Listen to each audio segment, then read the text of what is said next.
Welcome back to the Lovin Dubai show. Our guest today is an extraordinary talent. She started her DJ career when she was 5. She's gone on to become one of the youngest professional female DJs in the world. She's released a book. She's performed at the Coca-Cola Arena, and she makes international headlines because she is unbelievably talented. Welcome to the show, and welcome back, DJ Michelle. How are you? Hi, I'm good, and you? Good. Thank you for coming back to the show. We've had you before and we've had you again. We're very happy. Yeah, I'm so excited. You've come on such a special day. This is our 1 million show.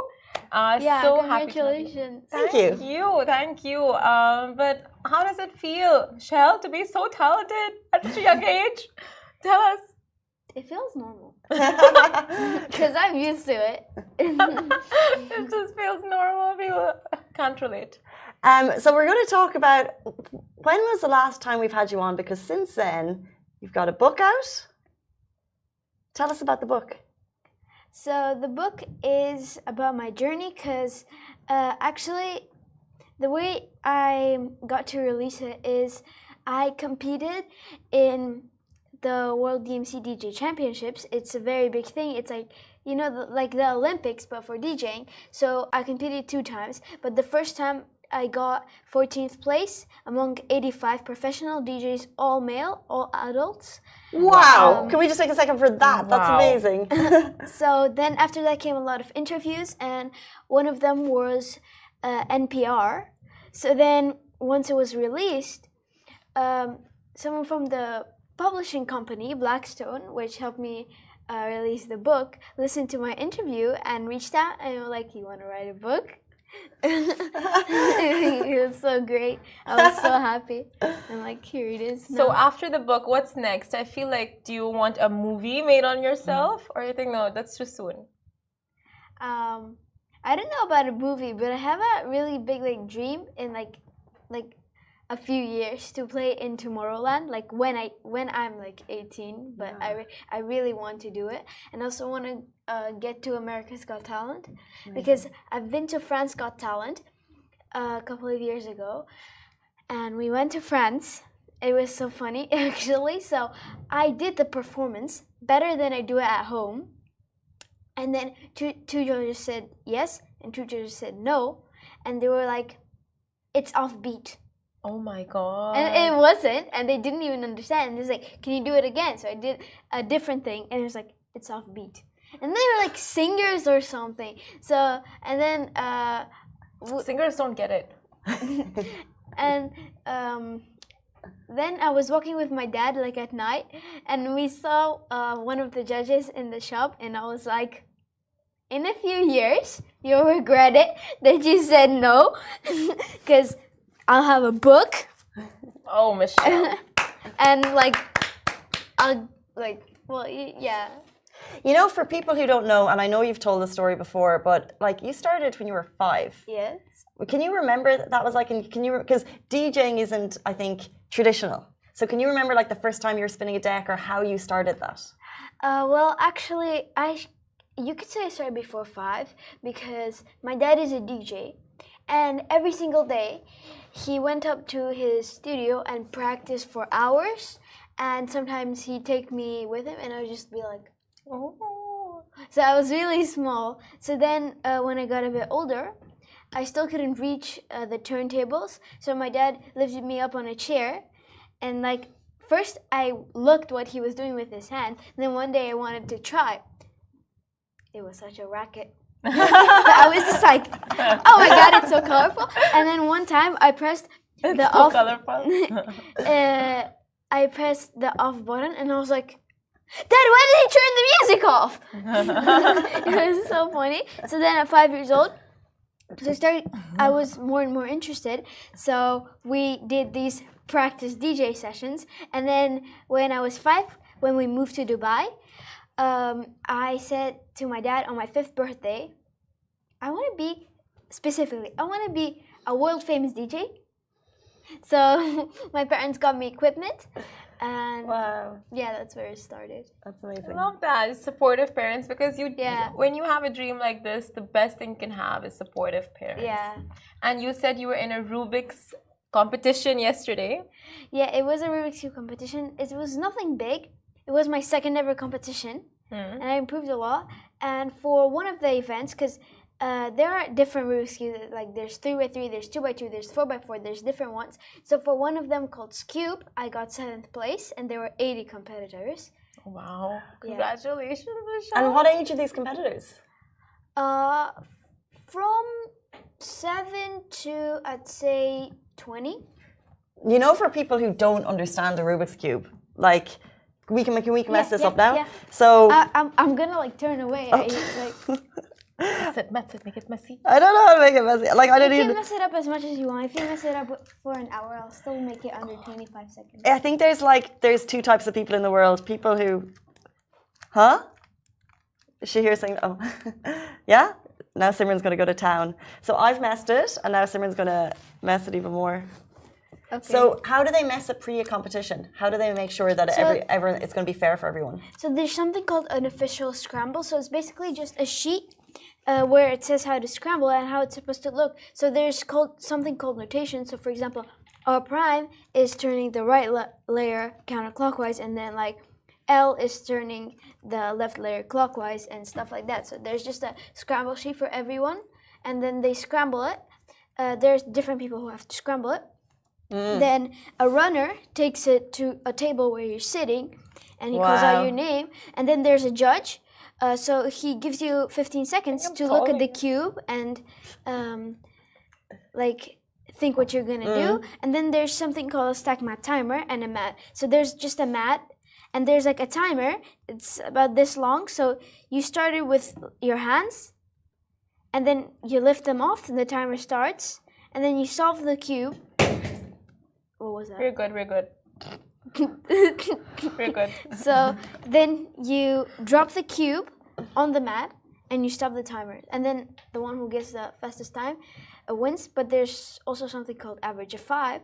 So you do 5 solves and then you get an average, and that's how you rank.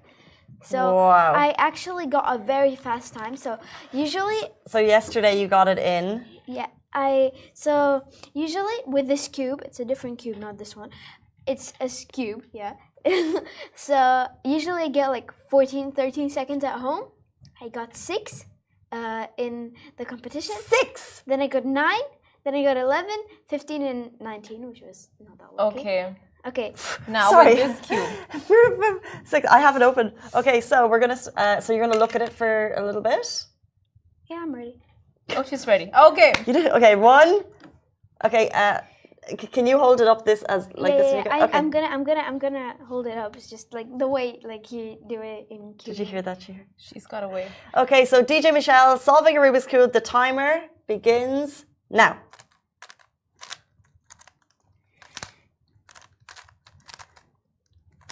Just getting there. The colors are matching up. Oh, this is easy. You gave me such an easy scramble. Why did you do that? I don't know. I thought I was solving it while I was doing it. Oh my god. How did she do this? Oh my god. Oh my god. It takes me days. Done. Oh my god. Oh my god. That was barely like 25 seconds. 25 seconds. That was so good. Here, you smash that.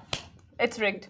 No, that is incredible. That's amazing. Your brain works different. I can do it with one hand. Can your parents do it, or how did you figure it out that you were good? So when I was like 6 or 5, my mom got me a Rubik's Cube, and I was so frustrated. So my dad mixed it up, and then I was like,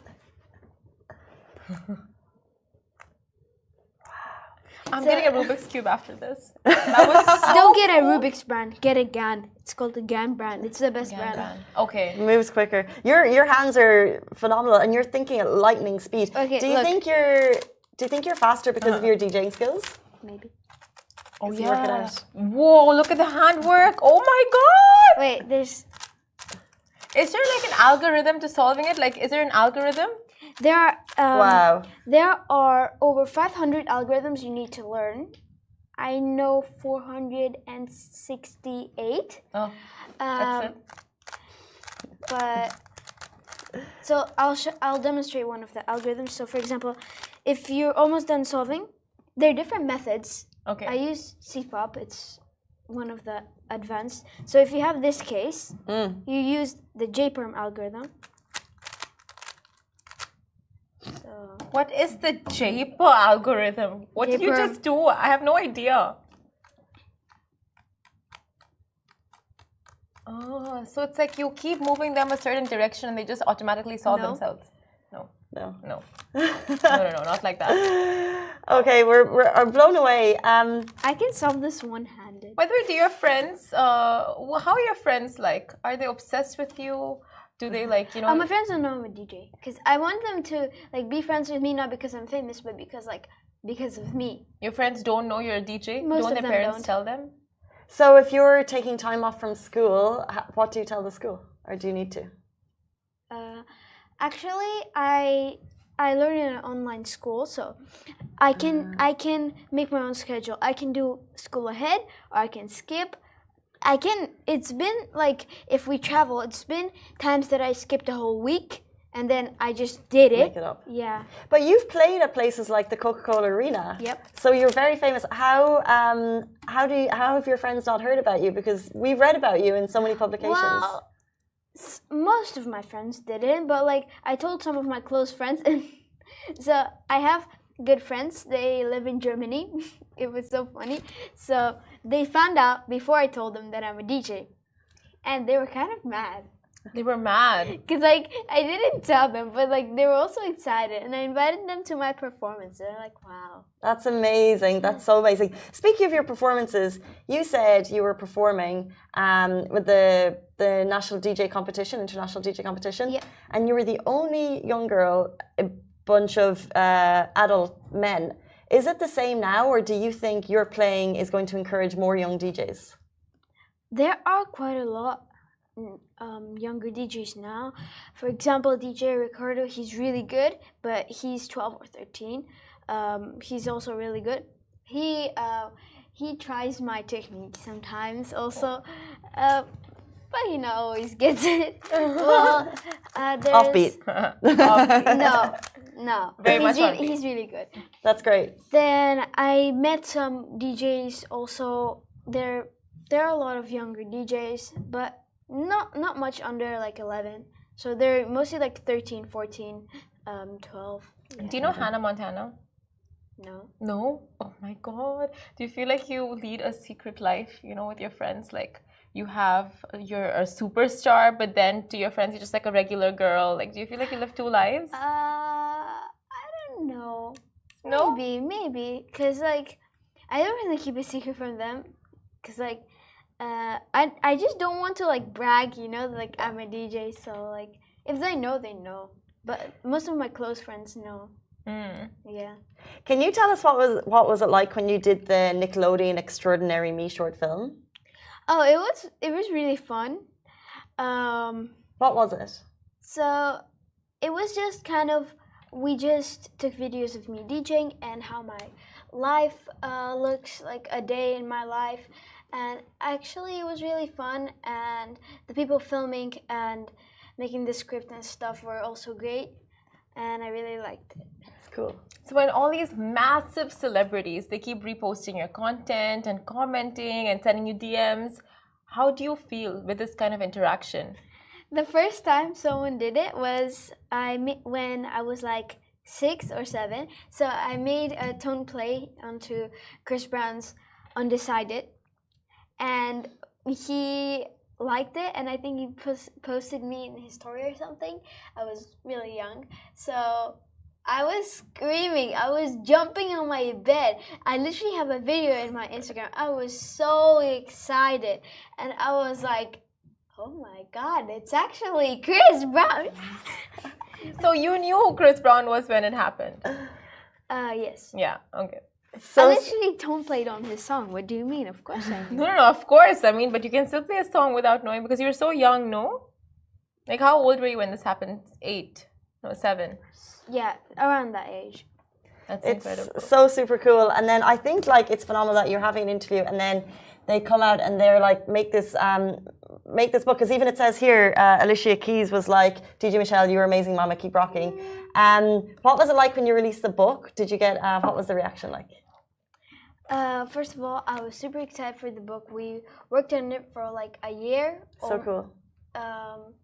It was really exciting, and I got to mention my friends and my life, how my life goes, and there are a lot of inspiring messages and what it takes to be a professional DJ, you know, at my age. My friends reacted so crazily because I posted it on my WhatsApp status, my book, so like it finally came. So those who knew, they were like, I never knew you were getting a book. Why didn't you tell? Like you were like writing your book. Like why didn't you tell me? So what was your process in the book? So did you tell them exactly what you wanted, or did they tell you what they wanted and like you just gave them the information? So first of all, I wrote it with my mom, as well as another co-author, and I wrote some of it, and the co-author, Rabia York, she wrote her parts. So we kind of just, let's say, cooperated and made the book together. So.